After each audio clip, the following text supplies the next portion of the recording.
Right right 7.6 பார்க்கலாம். சார்பான மற்றும் சார்பற்ற ரைட் முற்றுரு களங்களை இனங்காணல்.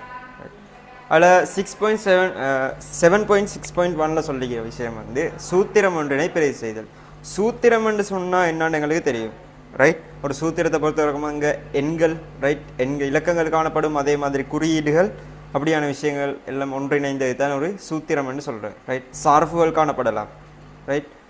அப்போ ஒரு சூத்திரத்துக்குள்ள சார்புகள் காணப்படலாம், அதே மாதிரி இலக்கங்கள் குறியீடுகள் காணப்படலாம். சரி, பாடசாலை ஒன்றில் தவணை பரீட்சை ஒன்று முடிவடைந்த பின்னர் மாணவர்களது மொத்த புள்ளிகள் சராசரி போன்றவற்றை உள்ளடக்கிய புள்ளி படிவங்களை பேணுவது வழமையாகும் ரைட்.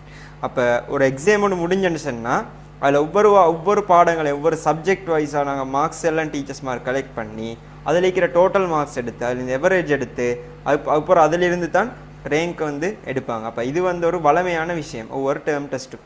எனினும் இலத்திரனியல் விரித்தாளை பயன்படுத்தி புள்ளிப்பட்டியலை தயாரிப்பது மிகவும் பயனுறுதியுள்ள ஒரு முறையாகும் ரைட். அப்படி தயாரித்தாலும் டீச்சர்ஸ் மார் வந்து என்ன செய்வாங்க, ஒரு பேப்பர் எடுத்தாங்க, ஒவ்வொரு பாடங்களையும் மேலே பிரித்து டேபிள் ஒன்று அடித்து அதில் கையால் எழுதித்தான் மெனுவலாக தான் செய்வாங்க ரைட். ஆனாலும் இந்த எலக்ட்ரானிக்கல் ஸ்ப்ரெட்ஷீட் மைக்ரோசாஃப்ட் எக்ஸல் ஆகிக்கலும் ரைட், ஏதோ ஒரு வகையில் ஒரு ஸ்ப்ரெட்ஷீட் சாஃப்ட்வேரை பயன்படுத்தி நாங்கள் அந்த மார்க் ஷீட்டை தயாரிக்கிறது வந்து மிச்சம் பயனுறுதி வாய்ந்த ஒரு விஷயம் என்று சொல்லப்படுது. எழுதப்பட்ட சூத்திரங்களை பிரதி செய்து மிக இலகுவாக கணிப்பீடுகளை செய்ய முடியும் ரைட். அப்போ ஒரு விஷயத்துக்கு நாங்கள் எழுதின சூத்திரத்தை இன்னும் ஒரு விஷயத்துக்கு காப்பி பண்ணிடணும் ரைட். உதாரணத்துக்கு வந்து 30 மாணவர்கள் வந்து ஒரு வகுப்பறையில் காணப்படுவாங்களா இருந்தால் அவட ஒத்தரிடத்திற்கான மொத்தத்தை காணத்துக்கு நாங்கள் ஒரு சூத்திரம் ஒன்று எழுதினு சொன்னால் 30 பேரிடத்தையும் எங்களுக்கு வந்து அதே சூத்திரத்தை பயன்படுத்தி கணிப்பீடு செஞ்சுக்குள்ள ஏழுமா ஈக்கும் ரைட். அப்போ அந்த சூத்திரத்தை நாங்கள் வந்து எப்படி 30 பேருக்கும் மொத்தருக்கு எழுதின சூத்திரத்தை 30 பேரிடத்தையும் கணிப்பிடுறதுக்கு எப்படி காப்பி பண்ண போகிறோம் அப்படின்றது தான் நாங்கள் இந்த விஷயத்தில் கவனிக்க போகிறோம் ரைட். பணித்தாள் ஒன்றின் நிரலின் மீது அல்லது நிறையின் மீது, நிரல்ண்டா எங்களுக்கு என்னன்னு தெரியும் ரைட். நிரல்னு சொன்னால் நிலை குத்தாக காணப்படுதுன்னு சொல்லி படிச்சுக்கிறேன், நிறைன்னு சொன்னால் கிடையாக காணப்படுது சரி. ஸோ நிறையின் மீது அல்ல நிரலின் மீது ஒரு சூத்திரத்தை பிரதியீடு செய்வது எவ்வாறு என்பதை நாங்கள் கற்போம் ரைட். அப்போ நாங்கள் இப்போ எங்களோட வேலைகளை இலகுபடுத்துவதற்காக வேண்டி நாங்கள் சூத்திரங்களை வந்து பிரதி செய்ய வேண்டிய தேவைக்கு இப்போ பிரதி செய்வதற்கான மெத்தட்ஸ் ரைட், முறைகள் வந்து பல காணப்படுது. அதில் முதலாவது முறை தான் நீங்கள் சொல்லப்பட்டிருக்கிறது ரைட், களத்தின் நிரப்பு பிடி ஃபில் ஹேண்டில் என்று சொல்லப்படுற விஷயம் ரைட். இந்த ஃபில் ஹேண்டில் நாங்கள் என்ன செய்வோம்னு சொன்னால் எங்களோட ஸ்ப்ரெட்ஷீட் சாஃப்ட்வேரை எடுத்துக்கொண்டோம்னு சொன்னால் ஒவ்வொரு செல்டேம் ரைட் சைட் மூலையில் கோர்னரில் வந்து எங்களுக்கு பார்க்கலும் ஒரு சின்ன பாக்ஸ் மாதிரி ஒரு அடையாளம் இருக்கும், அதை நாங்கள் செலக்ட் பண்ண போகிறோம். ஆஃப்டர் உதாரணத்துக்கு நான் இந்த F4 என்ற களத்தை செலக்ட் பண்ணினேன்னு சொன்னால் ரைட், ஜூம் பண்ணி காட்டுறேன் உங்களுக்கு பார்க்கலும் இந்த செல்லை இந்த மூலையில் ரைட் ஒரு பாக்ஸ் ஒன்று சின்ன ஸ்கேர் ஒண்டிக்கிறத பார்க்கலும் ரைட். அப்போ இங்கே நான் என் கர்சர் எங்களுக்கு நார்மலாக பார்க்கலும் ஒரு தடிப்பமான ஒரு ப்ளஸ் மார்க் காட்டுது, பட் இந்த கோனரு கொண்டா இது கொஞ்சம் தின்னா ரைட், கொஞ்சம் மெல்லியதாக மாறுது. அப்போ இந்த இடத்தை தான் நாங்கள் வந்து ஃபில் ஹேண்டில்னு சொல்கிறேன் ரைட். இது தான் இப்படி வந்த இது வந்து ஃபில் ஹேண்டில் ரைட். பணித்தாள் எந்த ஒரு களத்திலும் வலப்பக்க கீழ் மூளை, இதுதான் வலப்பக்க கீழ் மூளை. அப்போ இந்த வலப்பக்க கீழ் மூலையில் உள்ள மிகச்சிறிய சதுரம் நிரப்பு பிடி ஃபில் ஹேண்டில் என அழைக்கப்படும் ரைட். இதை பயன்படுத்தி நாங்கள் காப்பி பண்ணலாம். எப்படி என்று சொன்னோம்னு சொன்னால் ரைட், உதாரணத்துக்கு நான் எடுத்துக்கொள்கிறேன் இந்த A3 right, A1 right, A1 என்ற செல் அட்ரஸ் செலக்ட் பண்ணுறேன். இங்கே வந்து நான் ஒரு ஃபார்முலா டைப் பண்ண போகிறேன், equal right, equal sum of B1 to B2 okay. ஓ C1 கொடுக்குறேன்னு ரைட், க்ளோஸ் பண்ணுறேன்.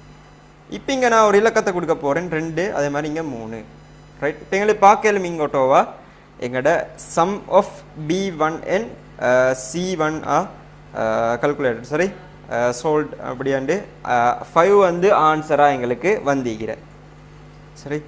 இப்போ எனக்கு என்ன செய்யணும்னு சொன்னால் இதே மாதிரி தான் இந்த களத்திலேயும் ரைட் இப்படி புள்ளிகள் காணப்படுக. அது மாதிரி 30 செட் சரி B1 B2 வந்து B30 வர அதே மாதிரி C1 C2 வந்து C30 வர இப்படி கீழே கீழே கீழே நிறைய மார்க்ஸஸ் நம்பர்ஸ் வந்து எங்களுக்கு தரப்பட்டிருக்கு இது எல்லாத்துலேயும் ரைட் நிறைவாரியாக ரோ வைஸானா வந்து இங்கே டோட்டலாக போட வேண்டிய தேவைக்கு அப்போ எனக்கு ஒவ்வொன்றுக்கா equal sum right equal sum bracket open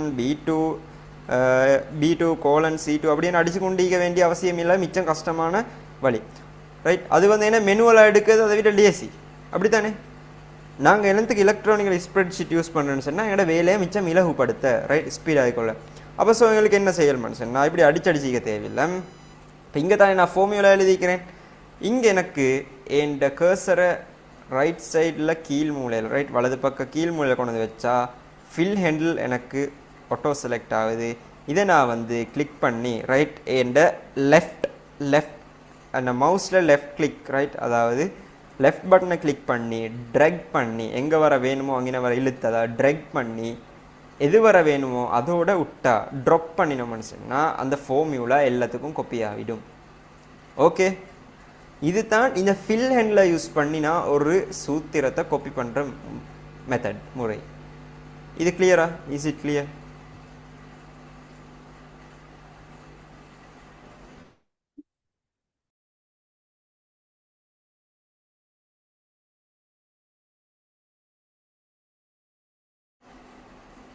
கேட்குற தானே பேசுகிற கேட்குதா ஓகே ஓகே அப்போ கிளியர் தானே என்ன ஓ ரைட் அப்போ அடுத்த இவங்க ஸ்டெப் தந்திக்கிறாங்க சூத்திரங்கள் நாங்கள் எப்படி பிரதி செய்கிறதுக்கான ஸ்டெப் அதாவது இந்த நிரப்பு பிடியை பயன்படுத்தி நாங்கள் பிரதி செய்யும் போதற்கான ஸ்டெப்ஸ் ரைட் எங்களுக்கு ஸ்டெப்ஸ் தானே மிச்சம் முக்கியம் எக்ஸாமுக்கு ப்ராக்டிக்கலாக தெரிஞ்சிருந்தாலும் நாங்கள் ஸ்டெப் தான் எங்களோட எக்ஸாமில் கேட்கப்பட்ட கேள்வி ரைட் நிரப்பு பிடியினை பயன்படுத்தி சூத்திரங்களை பிரதி செய்வதற்கான பின்னொரு படிமை முதலாவது வந்து சூத்திரம் அடங்கியுள்ள களத்தினை தெரிவு செய்தல் சூத்திரம் அடங்கியுள்ள களம் எது முதலாவது எங்களுக்கு இதில் தான் நாங்கள் எங்களோட சூத்திரத்தை இன்செர்ட் பண்ணிக்கிறோம் ஈக்குவல் சம் B1 கோலன் C1ன்னு சொல்லி அப்போ இந்த களத்தை நான் வந்து முதல்ல தெரிவு செஞ்சு கொள்ளணும் ரெண்டாவது ஸ்டெப் சொல்லிக்கிறாங்க களத்தின் வலப்பக்க கீழ் மூலையில் நிரப்பு பிடியினை தெரிதல் மூன்றாவது நிரப்பு பிடியினை தேவையான களங்களை நோக்கி இழுத்து செல்லல் அப்போ அந்த வேலைன்னா வலது பக்க கீழ் மூலையில் இருக்கிற ஃபில் ஹேண்டில் நிரப்பு பிடியை தெரிவு செஞ்சு தேவையான இடம் வரை இழுத்து செஞ்சு விட்டோம்னு சொன்னால் அந்த வேலை சரியாயிடும் சரி அப்போ எனக்கு ஸ்டெப் தெரியும் அதை கொஞ்சம் ஞாபகம் வச்சுக்கோங்க ரைட் ரெண்டாவது விஷயம் ரெண்டாவது முறை பிரதி செய்வதற்கு சூத்திரங்களை பிரதி செய்வதற்கு ரெண்டாவது முறை தரப்பட்டீங்க வந்து சூத்திரங்களை பிரதி செய்வதற்கு பிரதி ஒட்டு copy and paste method right நாங்கள் படிச்சிக்கிறோம் காப்பி பண்ணுறதுக்கான ஷார்ட்கட் வந்து Ctrl+C அதே மாதிரி பேஸ்ட் பண்ணுறதுக்காக வேண்டி ஒட்டுவதற்கான வந்து ஷார்ட்கட் கீ வந்து Ctrl+V எண்டு ரைட் அதே மாதிரி கொப்பி எண்டு சொன்னால் என்ன கட்டுன்னு சொன்னால் என்ன ரெண்டுக்கும் இடையிலான டிஃபரெண்ட் என்னன்னு சொல்லியும் படிச்சிக்கிறோம் ரைட் அப்போ மறு அகெயின் நான் 2-3 கிளாஸில் அதை கேட்டிக்கிறதால மறு கேட்கல தெரியுமெண்டு நம்பர் சரி கொப்பி பேஸ்ட் என்பவற்றை கொண்டு பிரதி செய்வதற்கான வழிமுறை முதலாவது வந்து சூத்திரம் உள்ளடங்கிய களத்தின் எந்த விஷயமா இருந்தாலும் வேர்ட்லேயும் தான் எக்ஸல்லையும் தான் எதில் இருந்தாலும் எதுக்கு நாங்கள் மாற்றம் செய்யணுமோ அதை நாங்கள் வந்து முதல்ல செலக்ட் பண்ண வேண்டிய தேவைக்கு ஸோ எந்த களத்தில் வந்து சூத்திரம் அடங்கிக்கிறோ அதை வந்து நாங்கள் ஃபர்ஸ்ட் ஆஃப் ஆல் செலக்ட் பண்ணணும் ஸோ செலக்டட் ரைட் செலக்ட் பண்ணிவிட்டு ரெண்டாவது சொல்லிக்கிறாங்க தெரிவு செய்யப்பட்ட களத்தில் உள்ள உள்ளடக்கத்தை பிரதி செய்து கொள்ளல் ரைட் உள்ளடக்கம் இதில் உள்ளடக்கம் எங்களை பார்க்கலும் எனக்கு 5 தான் மேலால் காட்டுது பட் நான் இதுக்குள்ள ஒரு ஃபார்முலா ஒரு சூத்திரத்தை உள்ளீடு செஞ்சுக்கிறேன் அப்போ அந்த ஃபார்முலா அந்த சூத்திரத்தை நான் எங்கே பார்க்கலும் நான் முதலாவது எக்ஸல் சம்மந்தமான முதலாவது கிளாஸ்லேயே படிச்சுக்கிறோம் இங்கே எனக்கு ஆன்சர் தான் வருது அப்போ இதில் சூத்திரம் என்ன இடத்துல ஈக்கிறேன் ரைட் அந்த இடத்துல பேரை சொல்லணும் அன்மியூட் பண்ணி சொல்லலாம் இல்லாட்டி செட்டில் போட்டாலும் ஓகே ஏதோ ஒரு வகையில் சொன்னால் சரி என்ன தனியொருத்தர் தானே அப்போ தனியை கத்திட்டு போகிற இது மாதிரி எனக்கு ஆன்சர் பண்ணக்கோல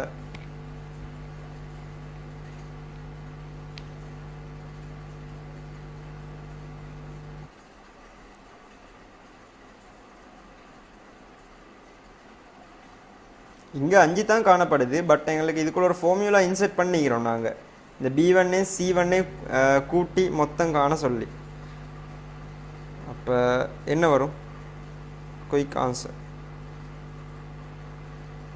அது ஃபார்முலா பார்ல எஸ் ஃபார்முலா பார்ல இருக்குது எஸ் அதுதான் எனக்கு தேவையான விஷயம் ஃபார்முலா பார், அதாவது நாங்கள் தமிழில் வந்து சூத்திரப்பட்டைன்னு சொல்கிறேன்னு நினைக்கிறேன்.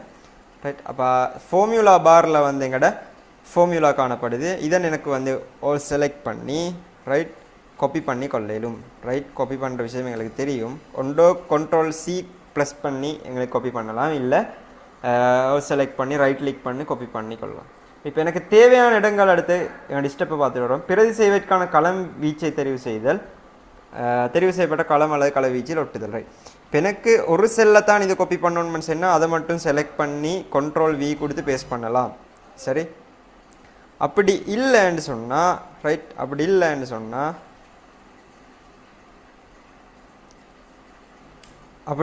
சொன்னால் எனக்கு எந்தளவு செல் ரேஞ்ச் எங்கே வர எனக்கு தேவையோ அத்தனை செல் ரேஞ்சையும் ரைட் எவ்வளோ வரத்தை எவ்வளோ செலக்ட் பண்ணி கண்ட்ரோல் வி பேஸ்ட். சரி, கண்ட்ரோல் வி கொடுக்குறேன்.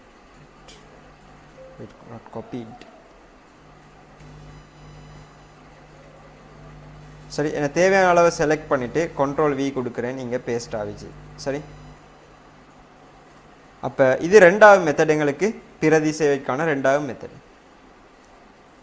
ரைட், இப்போ நாங்கள் அடுத்த முக்கியமான விஷயம், மிச்சவும் முக்கியமான விஷயம் கொண்டு போகிறோம், சார்பான மற்றும் சார்பற்ற களங்களை பெற்றுக் கொடுத்தல்.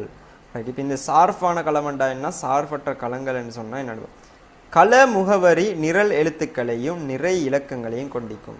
கள முகவரியா ஒரு செல் அட்ரஸ் வந்து நிரல் எழுத்துக்கள், நிரல்கள் ஆங்கில பேரெழுத்துக்களாலையும் நிறைகள் இலக்கங்களாலையும் வந்திக்கும்னு தெரியும். அப்போ இப்படியான நிரல் இலக்கங்கள், நிரல் எழுத்துக்களையும் நிறை இலக்கங்களையும் கொண்டிருக்கும். சூத்திரம் ஒன்றில் காணப்படும் அவ்வாறான கள முகவரி சார்பான கள முகவரி எனப்படும். ரைட், சூத்திரம் ஒன்றில் வந்து காணப்படும் அவ்வாறான கள முகவரி வந்து சார்பான களமுறை. உதாரணத்தை பார்க்க எங்களுக்கு இங்கே சரி, இது ஒரு ஃபார்முலா சூத்திரம். சரி, equal SUM bracket open B1 C1. இது நீங்கள் பார்க்கலும் ஒரு 2 கள முகவரிகள் தரப்பட்டீங்க. முதலாவது வந்து B1, அதே மாதிரி கோலனுக்கு அடுத்திக்கிற C1. அப்போ இது ரெண்டும் சும்மா நோமலா வந்து 2 கள முகவரிகளை தான் குறிப்பிடப்பட்டீங்க. இதுக்கு நாங்கள் என்னன்னு சொல்கிறோன்னு சொன்னால் சார்பான கள முகவரி. ரைட், சார்பான கள முகவரின்னு சொல்கிறேன். இயல்பா ரைட், சூத்திரம் அவ்வாறான கள முகவரி சார்பான கள முகவரி என்ன பண்ணும். இப்போ சார்பான கள முகவரி என்று சொன்னால் என்னோட விளங்கினா நோமலாக இருக்கும். அது அந்த செல் அட்ரஸோட அது எதையும் வந்து உள்ளடக்கிக்காது. Right, doesn't include anything. Right, எதையும் வந்து உள்ளடக்காதாகத்தான் அந்த கள முகவரி காணப்படும். இதுதான் சார்பான கள முகவரி எனப்படும். இப்போ இது கிளியரா? சார்பான கள முகவரின்னு சொன்னால் என்ன? Clear sir. ரைட், ரெண்டாவது பார்க்கலும் டொலர் அடையாளத்தினை, இது ரெண்டாவது ஸ்டெப்பா. இப்போ இது நாங்கள் வேறொரு பந்தியை எடுத்து வாசித்தா எங்களுக்கு விளங்கும். டொலர் அடையாளத்தினை நிறை இலக்கத்தின் முன்னே இடுவதன் மூலம். ரைட், நிறை இலக்கம் என்று சொன்னால் ரைட், எங்களோட செல் அட்ரஸில் எப்போ பின்னால் வர்றது என்ன, நிறை இலக்கம். முதலாவது வந்து நிரல் எழுத்து தானே வரும் ஏவென்னு சொன்ன. அப்போ டொலர் அடையாளத்தினை நிறை இலக்கத்தின் முன்னே இடுவதன் மூலம் முற்றுரு நிறை பெறப்படும். ரைட், முதலாவது சார்பான கள முகவரின்னு சொன்னால் என்னான்னு படித்த. இப்போ ரெண்டாவது பார்க்க போகிற வந்து முற்றுரு நிறை என்று சொன்னால் என்ன, முற்றுரு நிறை கள முகவரி. ரைட், இப்போ இங்கே பார்க்கலும் எங்களோட கள முகவரி தரப்பட்டிக்கு முதலாவது இந்த பிளிங்க் ஆகிற இடத்த பாருங்க. கர்சரில் வந்து பிக்கு முன்னாடி இப்போ பிளிங்க் ஆகுது. இது வந்து பி வந்து என்னத்தை குறிக்கிறேன்னு சொன்னால் எங்களோட நிரல்ட பெயர் A. ரைட், நிரல்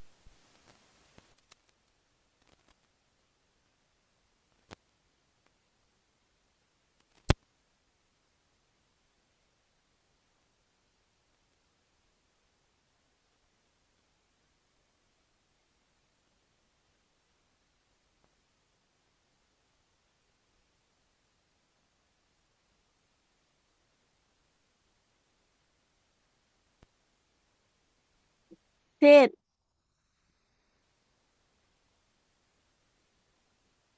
சார் நீங்க பேசுற ஒண்ணு விளங்கல.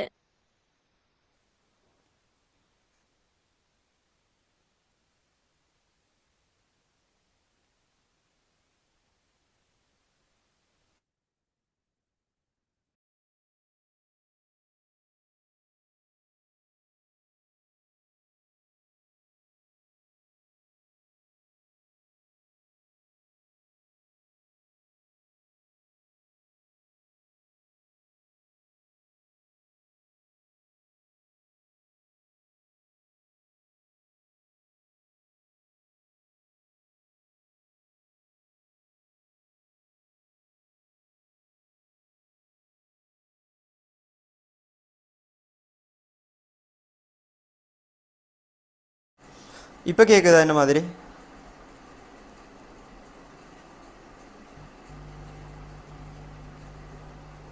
ஓ இப்ப கேக்குது. Yes, okay. அப்போ எங்கின வர உங்களுக்கு விளங்கின சார்பான களமுகவரி விளங்கின தானே? அப்புறம் நாங்கள் அது ஓகே. முற்று நிறையன்னு சொன்னால் என்னோட விளங்கினா?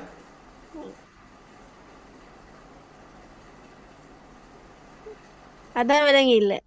Okay right. எங்களை பார்க்கலும் ஆல்ரெடி எங்களோட ஃபார்முலா வந்து இப்படி தான் காணப்பட்டது. சரி, ஈக்குவல் சம் B1 அதே மாதிரி C1. எங்களோட தியரி என்ன சொல்லுது? ரைட், நாங்கள் இந்த முற்றுப்புள்ளி அடுத்த விஷயத்தை வந்து வேறவா பார்ப்போமா? டொலர் அடையாளத்தினை நிறை இலக்கத்தின் நிறை வந்து இலக்கத்தாலே குறிக்கப்படும். சரி, நிரல் தானே பேரெழுத்துக்களால். ஸோ நிறை இலக்கத்தின் முன்னே ரைட் ஒரு செல் அட்ரஸ் எடுத்துக்கொண்டோம்னு சொன்னால், உதாரணத்துக்கு இது ஒரு B4ன்னு சொல்லாமே, B4ன்னு ஒரு செல் அட்ரஸ். இது வந்து நிரல் பெயர், இந்த பின்னு சொல்லுது. இந்த 4ன்னு சொல்ல வந்து நிறை இலக்கம்.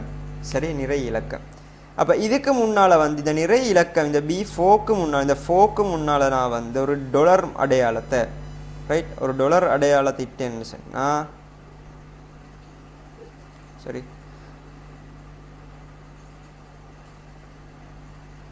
டொலர் அடையாளத்தை இட்டேன்னு சொன்னால் இது வந்து முற்றுரு நிறை பெறப்படும். ரைட், அதாவது நிறை முற்றுரு களமுகவரி எண்டிய. முதலாவது பார்த்த வந்து சார்பான களமுகவரி. சார்பான களமுகவரி என்றால் வந்து எந்தவித மாற்றமும் இல்லாமல் ஜஸ்ட் B4ன்னா B4 மட்டும்தான். ஒரு களத்திட பேர் அப்படி தானே வரும், B4 மட்டும் வரும். ஒன்றோ A4 வரலாம்.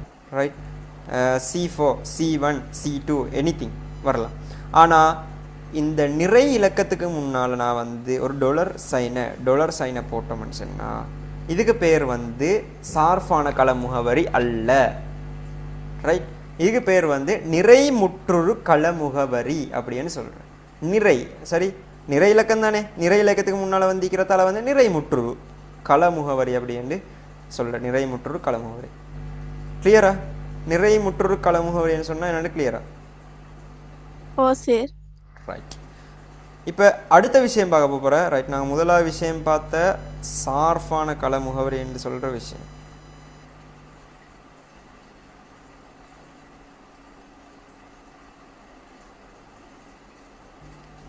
ரைட், அடுத்த விஷயம் பார்க்க போகிறோம். நாங்கள் வந்து எங்களோட நோட்ஸ் என்ன சொல்லுதுன்னு சொன்னால், டொலர் நிரல் எழுத்துக்களின் முன்னே.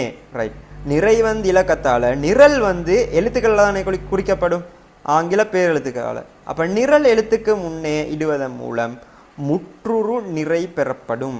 சரி, இப்போ பார்க்கலும் சார்பான களமன்ற வந்து டிஃபால்ட்டாக நார்மலாக C4ஓ எனிதிங் எப்படியோ இந்த. இப்போ இந்த C4 அண்டிக்கிறதுக்கு முன்னால் ரைட், இந்த C4 இதுக்கு வந்து நிறைக்கு முன்னால் தானே, இலக்கத்துக்கு முன்னால் வந்தால் நிறைக்கு முன்னால். நிரலுக்கு முன்னால் என்ன சொன்னால் ஆங்கில பேரெழுத்துக்கு முன்னால் நான் வந்து டொலர் சைனை இட்டா, டொலர் அடையாளத்தை டொலர் குறியீட்டை நான் வந்து இட்டேன்னு நினச்சேன்னா, இங்கே வந்து நிரலுக்கு முன்னால் தானே, நிரல் பேருக்கு முன்னால் தானே, ஆங்கில எழுத்துக்கு முன்னால். நிரலுக்கு முன்னால் வந்துன்னு சொன்னால் அதுக்கு நாங்கள் சொல்கிற நிரல் முற்றுரு கள முகவரி. இந்த விஷயமும் கிளியரா? நிரல் முற்றுரு கள முகவரி என்று சொல்கிறது. ஓ சரி கிளியர். ரைட், நாங்கள் டொலர் போட்டால் என்ன பேரண்டியை தான் பார்த்துட்டு போகிறோம். நான் பின்னால் இந்த டொலர் போடுற என்னத்துக்காக போடுறேன் அப்படின்றத படிக்கலாம். சரி, இப்போ நாலாவது இன்னும் ஒரு விஷயம் வார எப்படின்னு சொன்னால், முதலாவது சார்பான களத்திட பேர் மட்டும்தான், டொலர் சைன் எதுவுமே இன்க்ளூட் ஆகலை.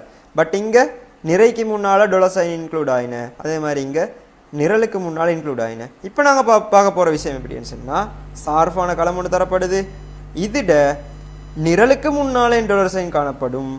ரைட், அதே மாதிரி நிறைக்கு முன்னாலே வந்து டொலர் சைன் காணப்படும். சரி, அப்போ ரெண்டுக்கும் முன்னால் டொலர் சைன் காணப்பட்டால் இதுக்கு நாங்கள் வந்து சொல்கிற நிறை மற்றும் நிரல் முற்றுரு கள முகவரின்னு சொல்கிறோம். நிறைக்கு முன்னாலே முற்றுற்றி, அதே மாதிரி நிரலுக்கு முன்னாலே முற்றுரு, அதே மாதிரி நிறைக்கு முன்னாலே முற்றுரு. அப்போ ரெண்டும் சேர்ந்து வந்தால் நிறை மற்றும் நிரல் முற்றுரு கள முகவரி என்று சொல்கிறேன். சரி, 4 விஷயங்கள் படித்தா 4 கிளியர் தானே. சார்பான களத்தை வச்சு தான் நாங்கள் இந்த முற்றுரு கள முகவரிகளை உருவாக்கிக்கொண்டு வந்த 3 வகை முற்றுரு கள முகவரிகள். ஒன்று நிறை முற்றுரு, அடுத்த நிரல் முற்றுரு, நிரல் மற்றும் நிறை முற்றுரு கள முகவரி. ரைட், அப்போ கள முகவரிகளோட சார்பான மற்றும் சார்பற்ற களங்களை பெற்றுக் கொடுக்க வேண்டிய விஷயத்தை நாங்கள் படித்த அது கிளியர்ண்டு நம்புகிறேன். சரி,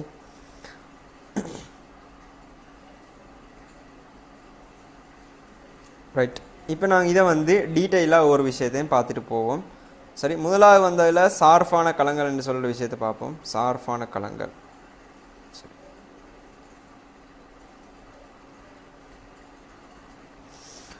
சூத்திரம் ஒன்றை பிரதி செய்யும் போது அவை உள்ளடங்கும் களமுகவரியினது நிரல் எழுத்துக்கள் நிறை இலக்கங்கள் மாறுபடுமாயின் அக்கள முகவரியான சார்பான களமுகவரி எனப்படும். Right, let's see. உதாரணத்துக்கு நான் இங்கே ஒரு ஃபார்முலா இன்செர்ட் பண்ணுறேன். ஈக்குவல்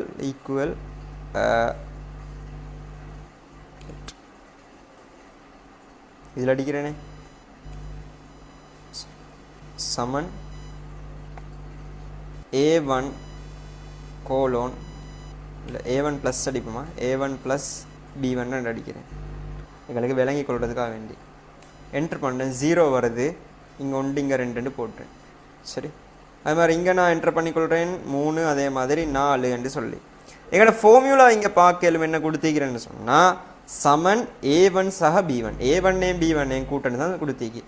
இப்போ எங்களுக்கு இந்த ஃபார்முலா பார்த்தா டிரெக்டாக சொல்லலும் இது ஒரு சார்பான களங்களை உள்ளடக்கின ஒரு ஃபார்முலா. ஏன்னு சொன்னால் கள எழுத்துக்கு, அதாவது நிரல் எழுத்துக்கு முன்னாலேயோ நிறை இலக்கத்துக்கு முன்னாலேயோ எந்த விதமான குறியீடு டொலர் குறியீடும் வந்து தரப்பட இல்லை.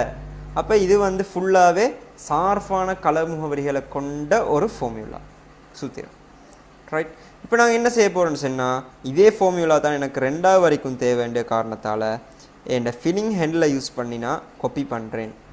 ரைட், காப்பி பண்ணினா எங்களுக்கு இந்த ஃபார்முலா பார்க்கலும் இங்கே காப்பி பண்ணின உடனே 3 4 கூட்டி 7 தருது. ஆனால் நான் ஃபார்முலா மேலில் என்ட்ரு பண்ணியிருந்தேன்னா A1 B1 கூட்டன்னு சொல்லி தான் கொடுத்துருந்தேன். பட் கீழே காப்பி பண்ணினோடனே அது A2 B2 கூட்டி எனக்கு A2 B2 கூட்டி எனக்கு 700 ஆன்சரை தருது. அப்போ பார்க்கணும் நாங்கள் இப்போ எங்களோட ஃபார்முலா இங்கே போய்த்து பார்த்தோம்னு சொன்னால் எங்களுக்கு பார்க்கலும் இந்த ஃபார்முலா நான் கொடுத்தது வந்து A1 ப்ளஸ் B1, இது நான் காப்பி பண்ண பிறகு A2 ப்ளஸ் B2 ஒட்டோவாக மாறிக்கு. இங்கே இந்த நிறை இலக்கங்கள் மாற்றப்பட்ட நிறையூடாக. ரைட், நிறையூடாக தான் நான் காப்பி பண்ணேன். நிரல் கீழே இருந்ததுக்கு நான் வந்து ஒரு நிறையிலிருந்து இன்னும் ஒரு நிறைக்கு மாறித்தானே வந்திக்கிறேன். நிரல் மாறல்லே, C to D மாறல்ல, பட் 1 to 2 மாறினேன். ஸோ இங்கே என்ற நிறை இலக்கங்கள் வந்து மாற்றம் செய்யப்பட்டு. அதே மாதிரி நான் இன்னமொரு வேலை செய்ய போகிறேன் எப்படின்னு சொன்னால் இங்கே ஒரு ஃபார்முலா எழுதுகிறேன், இங்கே ஒரு ஃபார்முலா எழுத போகிறேன் எப்படின்னு சொன்னால் சரி சமன் B1 சக 2 எழுதுகிறேன் C1 என்டர் பண்ணுறேன். ஆன்சர் 2 + 3 5 வருது. இந்த ஃபார்முலா வந்து நான் இங்கே காப்பி பண்ணுறேன், என் ஆன்சர் 8 வருது. இங்கே பார்க்கலும் எனக்கு வந்து ரைட், இங்கே பார்க்கலும் இங்கே நான் என்ன கொடுத்த B1 + C1 தானே. ரைட், அப்போ அடுத்த பிக்கு அடுத்த என்ன எழுத்து சிக்கு அடுத்த வந்து டி. இங்கே பார்க்கலும் வந்து ஒட்டோவா C1 + D1. ஏன்னு சொன்னால் இங்கே நிறைவாரியாக ரைட் காப்பி பண்ணப்பட்டேக்கு நிறையூடாக ஒரு நிறையினூடாக இப்படி இந்த வயசு தானே, இது ஒரு நிறையூடாக தான் காப்பி பண்ணிக்க இங்கே இருக்கிறத இங்கே. அப்போ நிறை மாறல்ல, நிரல் மாறின. டி நிரல்லேருந்து இ நிரலுக்கு மாறின, பட் நிறை மாறல்ல. நிரல் மாறி நிறை மாறாவிட்டால் எங்களை பார்க்கலும் நிறை இலக்கங்கள் அப்படியே இருக்க நிரல் எழுத்துக்கள் மாறி இருக்கும். ரைட், மேலே நாங்கள் என்ன கொடுத்த B1 + D1 காப்பி பண்ண போகிற அடுத்த செல்லை பார்க்கலும் C1 + D1. இந்த விஷயம் விளங்கினா நாங்கள் இப்போ நோட்ஸை பார்ப்போம். என்ன சொல்ல வாரண்டு சூத்திரம் ஒன்றை சார்பான களங்களை பற்றி தான் சொல்ல போகிறேன். சரி, சூத்திரம் ஒன்றை பிரதி செய்யும் போது அவை உள்ளடக்கும் கள முகவரியானது. ஒரு சூத்திரமிக்கும் அது உள்ளடக்க கள முகவரி. அதாவது உதாரணத்துக்கு எடுத்துக்கொள்ளணும்னு சொன்னால் சரி சமன் A1 + B1 எடுப்புமே.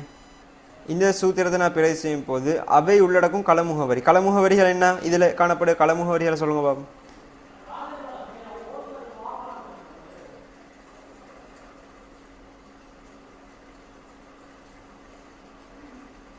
A1ம் B1ம். Yes okay. அப்போ அவை வந்து உள்ளடக்குகிற களமுகவரியானது வந்து நிரல் எழுத்துக்கள் நிறை இலக்கங்கள் மாறுபடுமாயின் அக்கள முகவரிகள் சார்பான கள முகவரிகள் ரிலேட்டிவ் செல் ரெஃபரன்ஸ்னு சொல்லப்படு. ரைட். இப்போ நாங்கள் மேலே பார்த்ததும் அப்படித்தான். உதாரணத்தில் இங்கிருந்து இங்கே காப்பி பண்ண கோவல ஒண்டோ செல் அட்ரஸ் மாறின. ரைட். அதாவது நிரல் எழுத்த புக்கில் சொல்லிக்கிற மாதிரி நிரல் எழுத்து அல்லது நிறை இலக்கங்கள் மாறின.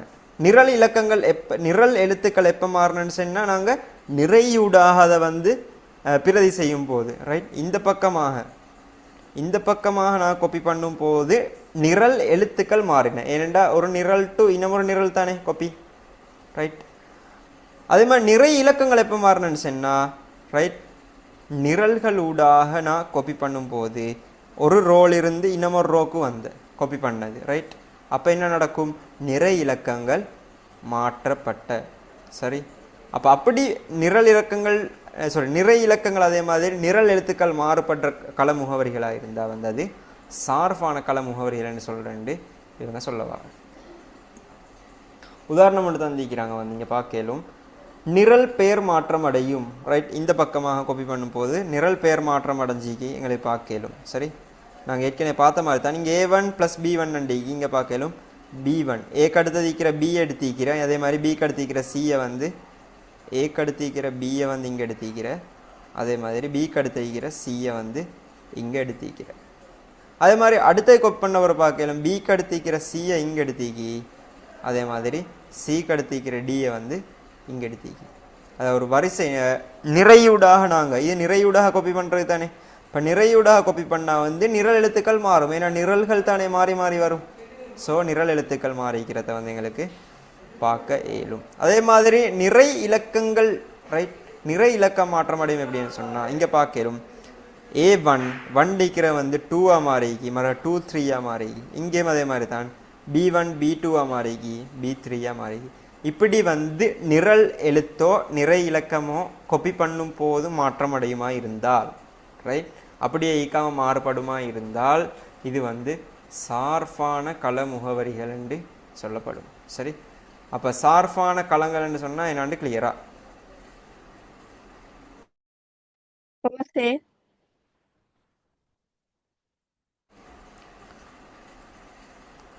ரைட். இப்போ நாங்கள் அடுத்த விஷயம் பார்க்க போகிற நிறை முற்றுரு கள முகவரிகள். நிறை முற்றுரு கள முகவரிகள் என்று சொன்னால் நான் நோமலாக ஒன்று சொல்லி தந்தேன்.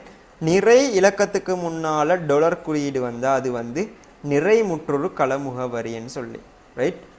நிறை இலக்கம் ரைட் B4 சார்பான ஒரு கலர். இப்போ இதில் நிறை இலக்கத்துக்கு முன்னால் வந்து ஒரு டொலர் குறியீடு வருது. அப்படி வந்தேன்னு சொன்னால் அது வந்து ஒரு நிறை முற்றுரு கள முகவரின்னு சொல்லி படித்தேன். சரி.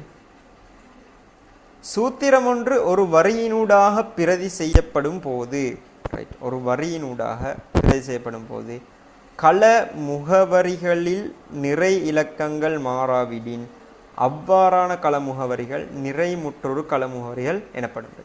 உதாரணத்துக்கு வந்து சூத்திரம் ஒன்று காணப்படுது. அதை வந்து ஒரு வரியினூடாக பிரதி செஞ்சு கொண்டு போகிறேன். ரைட். ஒரு ரோ ஊடாக வந்து நிறையினூடாக பிரதி செய்யும் காப்பி பண்ணிட்டு போக்கோல வந்து கள முகவரிகளின் நிறை இலக்கங்களின் இலக்கங்கள் மாறாவியின் அவ்வாறான கள முகவரிகள் வந்து நிறை முற்றுரு கள முகவரிகள் என்று சொல்லப்படுது. உதாரணம் பார்க்க எங்களுக்கு வந்து C1 களத்தில் உள்ள இங்கே பாருங்க இதுதான் எங்களோட C1 களம். C1 களத்தில் எழுதப்பட்டுள்ள $1 அதே மாதிரி $1. சரி. $1 வந்திக்கு முன்னாடி $1 வந்து எனும் சூத்திரம் சி நிரலினூடாக கீழ் நோக்கி ரைட் நிரலினூடாக தானே முதலாவது நிறையினூடாக சி நிரலினூடாக முதலாவது நிறையினூடாக கிடையாகவும் பிரதி செய்யப்படும் போது நிறையினூடாக நிரல் பெயர் மாற்றம் அடையும். ரைட். நிறையினூடாக வந்து நிரல் பெயர் மாற்றம் நிறையினூடான்னு சொன்னால் இந்த பக்கம் ரைட் இது நிறையினூடாக வந்து நிரல் பெயர் மாற்றம் அடைஞ்சிக்கிறது எங்களை பார்க்கலாம். ரைட். இங்கே A இருந்தது இங்கே வரக்கோல B என்று மாறிக்கிறது. இங்கே $1 வந்து இங்கே வந்து $C1. அது மாதிரி தான் எகெயின் B C-ஆக மாறிக்குது, C வந்து D-ஆக மாறிக்குது. இது இப்போ நிறையினூடாக ரைட் வரியினூடாக வந்து பிரதி செய்யப்படும் போது அதே வேளை நிரல் பெயர் மாற்றம் அதே வேளை நிறை இலக்கம் மாற்றம் அடையாது. நிறை இலக்கம் எங்களுக்கு மாறிக்குதா? இல்லை. 1 தான் எல்லாத்திலையும் ஒன்றே தான் காணப்பட்டிக்கு. அதன்படி $1 மற்றும் $B ஆகிய கள முகவரிகள் நிறை முற்றுரு கள முகவரிகள் என அழைக்கப்படும். ரைட், இங்கே கீழ் நோக்கி எழுதக்கொள்ளையும் பார்க்கலும். சரி, கீழே காப்பி பண்ணி கொண்டு போய் தீக்கிற. ரைட், இது வந்து நிரல்களூடா வந்து காப்பி பண்ணத்தால் வந்து நிரல் மாற்றம் அடையலை, நிறை தான் மாறின. அதால் வந்து எப்படியும் நாங்கள் நிரல்ட பேர் இந்த ஏண்டு மாறுமா? எப்படியும் மாறாது தானே. $, போட்டிருந்தோ போட்டில மாறாது. பட் ஆனால் இந்த நம்பர் மாறித்தானே ஈக்கணும். இந்த 1 2 மாறிக்கணும். பட் மாறலைன்னு சொன்னால் நான் இங்கே வந்து $சைனை வந்து நிறை இலக்கத்துக்கு முன்னால் இட்டி. நிறை இலக்கத்துக்கு முன்னால் நான் வந்து $சைன் இட்டா நான் எத்தனை முறை காப்பி பண்ணாலும் அந்த நிறை இலக்கம் வந்து மாறாது, அப்படியே வந்து ஃபிக்ஸ்டாக காணப்படும். அப்போ எங்களுக்கு பார்க்கல இந்த 1 2 இங்கே மாறிக்கணும் மஸ்ட், பட் வந்து மாறி இல்லை. அடுத்த ஸ்டெப்லையும் பார்க்கலும் மாறி இல்லை. சரி, இந்த விஷயம் கிளியரா? இந்த விஷயம் கிளியரா? காப்பி பண்ண போக்கோல வந்து நிறை இலக்கங்கள் வந்து மாறாட்டி வந்து நிறை முற்றுரு கள முகவரின்னு சொல்கிறேன். சரி, அதே மாதிரி நிறை முற்றுரு கள முகவரிகள் வந்து கட்டாயம் வந்து நிறைக்கு முன்னால் வந்து $சைன் நீக்கும். சரி,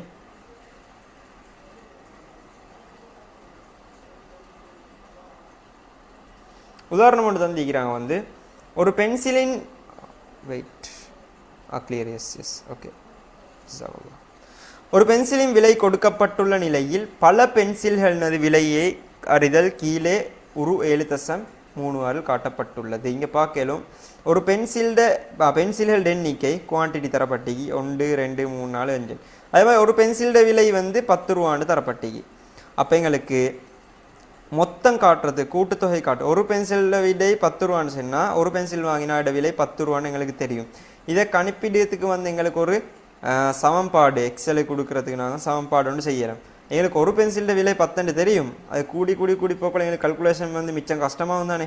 அதால் நாங்கள் வந்து ஒரு ஃபார்முலா இங்கே செஞ்சு வச்சுக்கொண்டோம், எங்களுக்கு மிச்சம் லேசி. அதுக்கான ஒரு ஃபார்முலா எங்களுக்கு கண்டுபிடிக்கலும். ரைட், உதாரணத்துக்கு வந்து C1 பாக்ஸில் C2 இந்த பாக்ஸில் நான் ஃபார்முலா டைப் பண்ண போகிறேன். ஈக்குவல் இந்த ரைட் B2 தானே ஒரு பென்சில்ல விலை காணப்படுது. ஸோ B2 பெருக்கல் A2. சரி, A2ன்னு கொடுக்குறேன். கொடுத்து நான் என்டர் பண்ணால் எனக்கு ஆன்சர் 10 வரும். 10 தர உண்டு 10 வரும். சரி, ஆனால் ஒரு விஷயம் நான் கவனிக்கணும். இதே ஃபார்முலா வந்து நான் அடுத்த பட்டிக்கு ரைட் உதாரணம் C3க்கு வந்து இது இப்போ வந்து எங்களுக்கு வந்து C2 தானே இந்த ஃபார்முலா. இதை நான் வந்து C3க்கு காப்பி பண்ணினேன்னு சொன்னால் ரைட் என்ன ஆன்சர் வரும்? C3க்கு காப்பி பண்ணேன்னு சொன்னால் என்ன ஆன்சர் வரும் சொல்லலுமா? எனக்கு வர வேண்டிய ஆன்சர் என்ன, ஆனால் வரப்போகிற ஆன்சர் என்னன்னு சொல்லலுமா? மிச்சம் லேசான ஒரு கேள்வி, குயிக்காக ஆன்சர் பண்ணுங்கள். வெரி இன்ட்ரெஸ்டிங்கான ஒரு சப்ஜெக்ட் எக்ஸல்.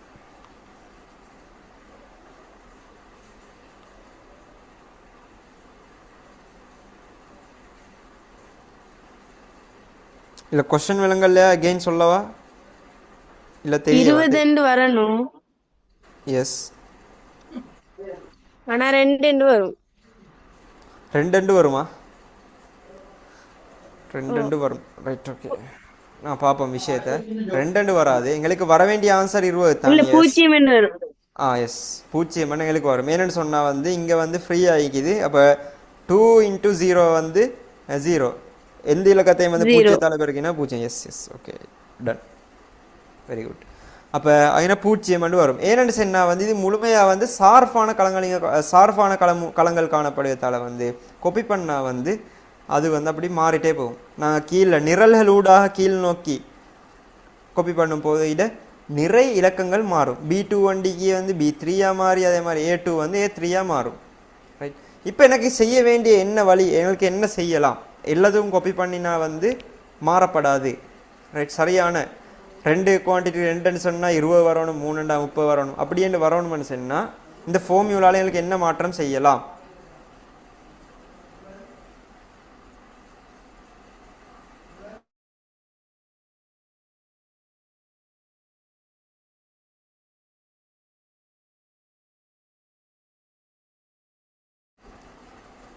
என்ன மாற்றம் செய்யலாம் சொல்லலாமா? இல்லை நான் விளங்கப்படுத்தவா?